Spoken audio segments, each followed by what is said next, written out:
تنهایی آدم رو کم طاقت میکنه. دلتنگی از یه آدم تنها موجودی غمگین و بی‌منطق میسازه. یه وقتایی بین این همه آدم غریبه و آشنا به این محتاجیم که حضور کسی رو کنار خودمون حس کنیم.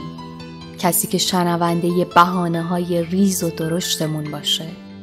یه نفر که بشنوه و لبخند بزنه، گوش کنه و به دل نگیره، شنونده باشه و سکوت کنه. یه نفر که توی اوج بی‌منطقیمون صبورترین آدم دنیا باشه. خیلی وقتا ما خودمون میدونیم حرفی که میزنیم منطقی نیست، اما یه نفر باید باشه تا توی چشمامون نگاه کنه و برای چند لحظه حقی که نداریم رو بهمون بده. کسی چه میدونه؟ شاید ما اون لحظه فقط تشنه توجهیم، فقط کمی توجه.